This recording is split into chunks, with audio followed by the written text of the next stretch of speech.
Hello everyone, and thank you for joining us for the Romero Report. I'm Luis Romero, and today's guest is another special one that we have with us, and I'm going to take some time to introduce him. This individual was actually an administrator when I was in school, and then he was, right before I graduated high school, he became the superintendent. So I am very delighted to be talking to what I would call my superintendent and the superintendent of Martinsville City Public Schools, Dr. Zebedee Talley Jr. First of all, Dr. Talley, how are you doing today? I'm doing absolutely blessed. Good morning, Luis. And remember, once you're a Martinsville alumni, you're always a Bulldog. So good to see you. Absolutely. And thank you for sharing this time and space with us. Doing great. Of course, and thank you for taking the time out of your busy schedule to do this with us as well. This is going to inform our parents when it comes to getting students back into in-person instruction, and any questions that parents may have, we're going to try to touch on those today. Great. First of all, what is the overall plan for Martinsville City Public Schools when it relates to getting students to return back? Well, General Assembly has said that, simply put, that we must offer 5 days a week instruction for students. And so the plan is simply to get our students back into the building. Of course, with that comes the issue of safety. We're still in a pandemic now with new strains of viruses. And so our goal is to get our students back, number one, safely. If you remember last year, we spent the majority of the year virtually. And because safety was a big factor for us.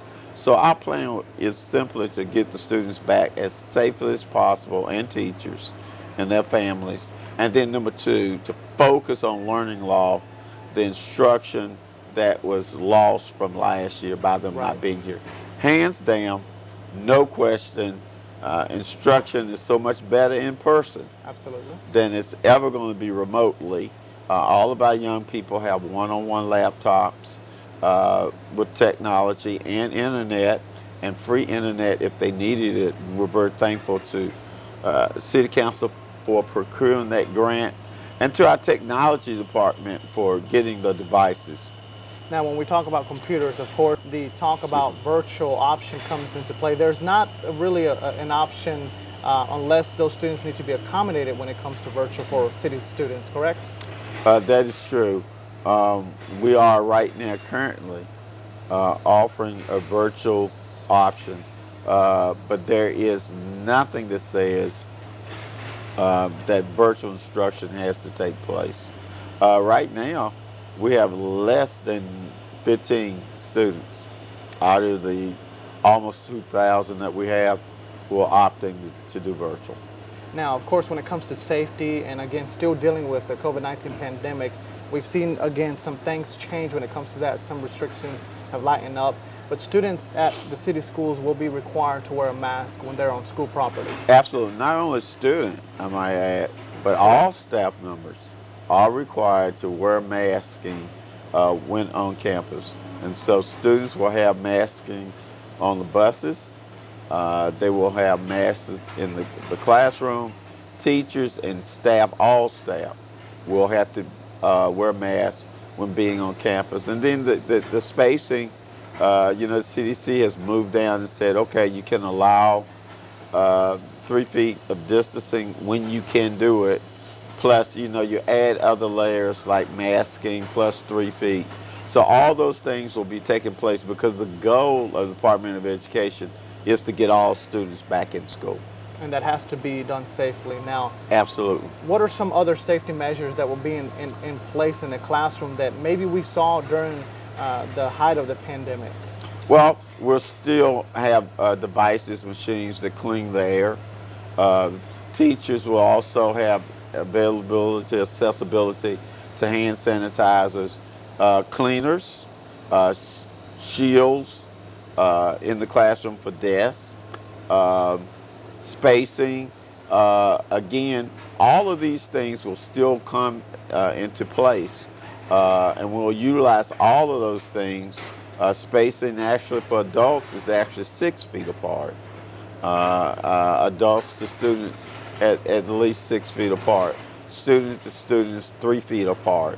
So we're doing all those things, rearranging lunch schedules, reducing the size of any type of gathering that we're having, opting to do a lot of virtual meetings, restricting visitors to campus, having temperature checks for staff, again, doing some things only by appointment to restrict the amount of people that we have circulating. Now, as I mentioned to you all before we started the show, I graduated from Martinsville City Public Schools, and I understand the work that goes behind because I was a student here. So what we're going to do right now is we're going to take a quick commercial break. When we return, we will continue to discuss everything that comes to in-person instruction for Martinsville City Public Schools. Stay with us.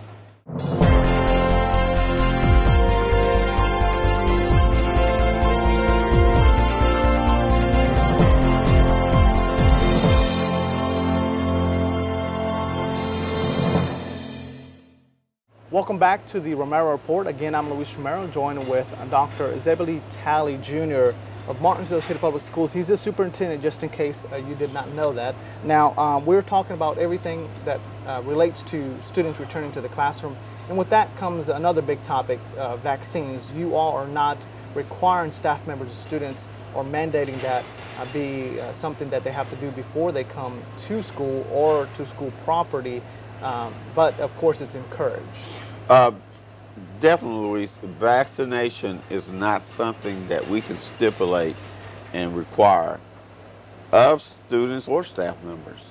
We're fortunate that over 2/3 of our staff members have been vaccinated, and we're real fortunate, and I want to thank the health department again and SOVA for getting that done.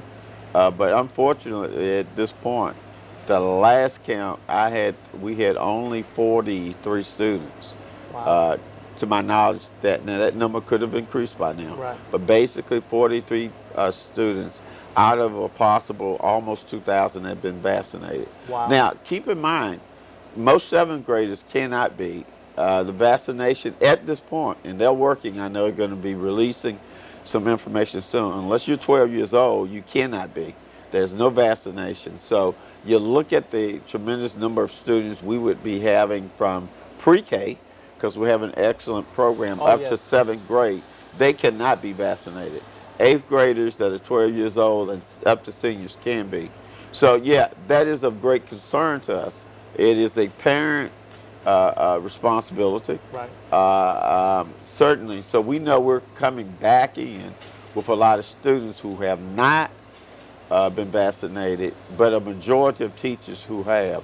And so we'll have to be very conscious of that.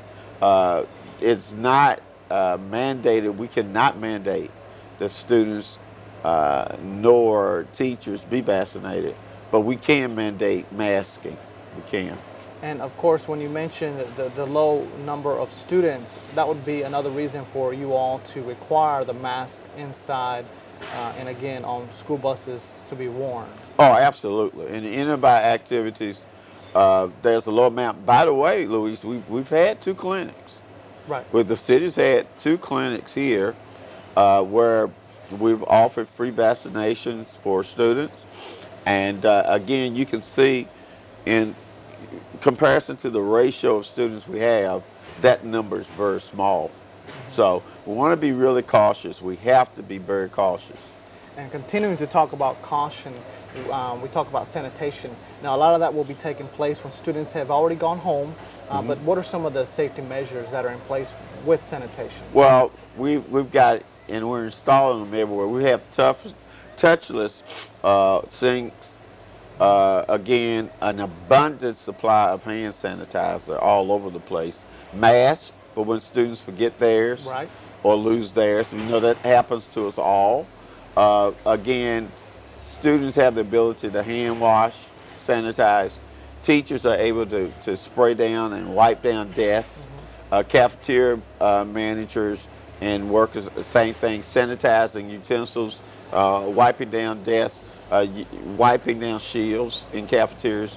So, you know, the day will be full of constant cleaning, right, and sanitizing. So we have a warehouse with a bulk of supplies. And I want to thank our community leaders and people. The businesses and people within the community have donated a plethora of supplies and things in stock. And we feel real good about the supplies that we have, and we have more that are on order that we're getting in. So, our day will be very conscious, filled with being very conscious of sanitizing areas for students and as well as teachers. Now, I know I'm a little bit all over the place. Going back to It's the okay. mask, going back to the mask. Sure. I know that students will have sometimes some breaks when they will be taking them off, especially when they're eating. But you guys have in place something that I found very interesting. I have not heard about it in other school divisions. Plexiglass for when they're eating. Is that correct? Yes, we have plexiglass on order. Our manager staff, Ms. Sheila Williams, who's our nutrition director. We do have shields and things on order for students, and in some cases, students may even be allowed to eat outside, and some divisions have done that too. We want to look, instead of having one size fit all policy and regulations about cafeteria, we had Ms. Sheila Williams, our nutrition director, meet with each individual principal, look at their cafeteria site, and decide what plan was best suited for it. Now, I know that we talked earlier about the reduction of gatherings. Now, when that happens in the lunchroom, in the cafeteria, how will that take place? Because I know you still have to feed all students, Sure. but you have to do it with some type of distance. And some schools may be larger than others when it comes to size of their cafeteria. Well, it's going to be very different and difficult for all school divisions. Right. Transportation piece and the nutrition piece, to me, are the most difficult. Wow. of all the areas. And so it will require spacing, it will require some seating charts. Again, for contact tracing, it will require cleaning and constant rotation of cleaning devices in areas where students sit. So it's going to be dependent, again, Luis, on the school, the size, population of the students, and then the way that again, the building is structured. Those things will all play into part how we will deliver that food. Thank you, Dr. Talley. Now, we're going to take another quick commercial break. We're going to return again with our conversation with the Superintendent of Martinsville City Public Schools. We encourage you to stay with us.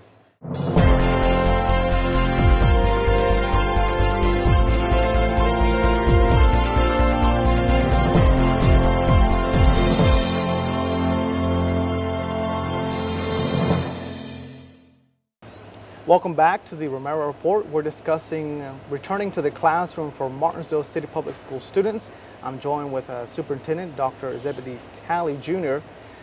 Dr. Talley, we're going to continue to talk about transportation and students getting on and off the bus, getting to school. One of the biggest concerns is social distancing and making sure that students are still getting to school on time and getting home on time. So how has that been a role, and what have you guys done to ensure that? Well, we have an excellent transportation department, Mr. Damian Tarpley, and this is a challenge. Transportation, to me, and nutrition are the two biggest challenges, and of course classroom size. We will be able to do 3 feet distancing. We've been allowed to do that on buses. The rules are a little different depending on the grade level of students. Elementary students have been allowed to sit closer as long as you have mitigating strategies such as masking. You also have windows down. Elementary students will be able to do the 3 feet distancing and as much as possible. Again, the whole mindset of the Department of Education is to get all students there as safely as possible. Secondary students, again, 3 feet distancing and masks. Everyone, including the drivers who ride on the school bus, will have to have a mask. It is mandatory to have the mask on the entire time that you're on that bus. Drivers also, and of course our drivers also, most of them, the majority of them, have also been vaccinated. So yes, that's going to be interesting in especially the first week or two. We want to get that narrow time down. If we have to adjust times, we will, because you have to have safety. Students Right. must arrive and leave school safely. But we'll do what we can and what we need to do to adjust that. And with the excitement of students returning back to the Oh classroom boy. comes the excitement of, now there's a lot of hard work that goes behind that, but Yes. with the excitement of that comes the excitement of the return of athletics and extracurricular activities. What are some of the safety measures that are in place for that? How will this look different than our normal? I tell you, Luis, I tell you, uh, another one of the most saddening things about last year was the absence of our athletic program. As a superintendent, my coaches and students will tell you, I try to attend almost all the athletic Yes. events. We see you there. I'm always there, and so as a former coach of over 20-some years, I hated that. But we found out, and the information was verified, that up to prior to December last year, the most increasing spread of the virus was actually student athletics. And so we had thought about, debated about bringing them back in, but as time grew, more people became infected through athletics. And so we decided not to. We are excited that this year, now that we have a little bit more experience with it, that we're offering all of our athletics. And we started conditioning early, weeks ago. But yes, all of our athletics are returning. Now, Luis, we're waiting on some information from the Virginia High School League rule. I'm looking for them, the Virginia High School League, to modify some things because of COVID. And as of right now, we don't have that information. Okay. But I do want to say we're excited.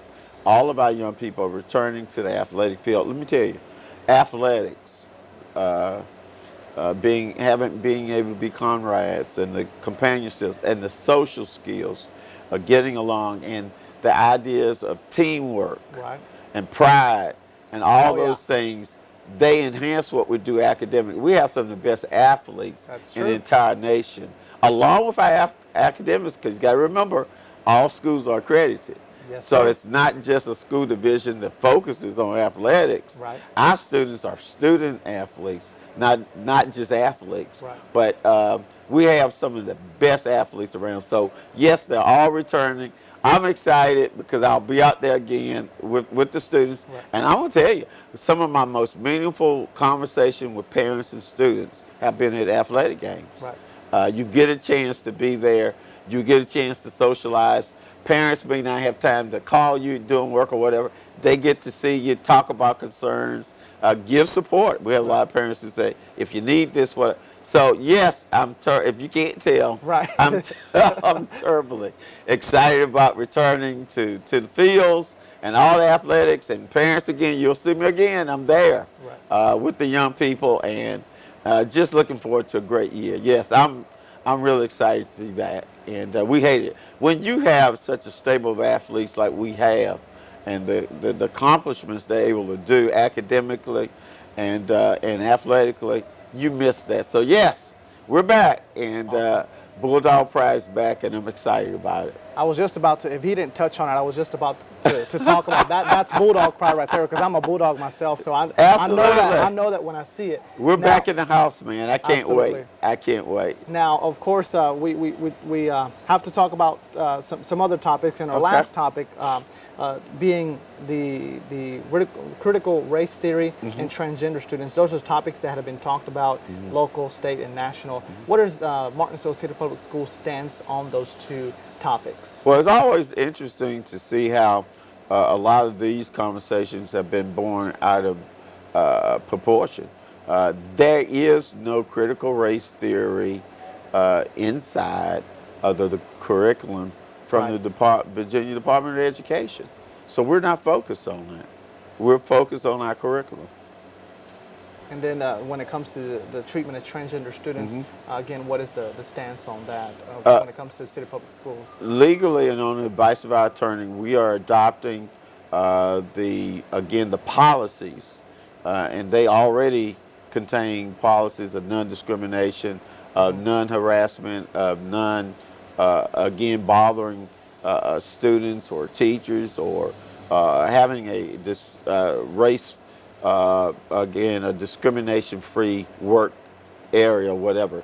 So we just simply adopted the policies of the Virginia Department of Education. Well, Dr. Talley, I want to thank you again for taking the time and being with us. Well, always great to have an alumni come back and talk to us, and we appreciate the work that you're doing. We follow you. Well, thank you. And so we appreciate what you're doing. We're just proud to say you, along with Parker, are Martinsville alumnus. And come back to us anytime. If you want to do a follow-up or see what we're doing, let us know. We'll be there. Always available to you. Thank you. And I want to thank you for joining me for the Romero Report. We hope that we answered all your questions. If you still have any, you can always contact the school division, visit their website. But we encourage you to stay with BTW 21. We have a lot more great local programming coming up after this break, and I hope to see you at the next Romero Report. Help me down.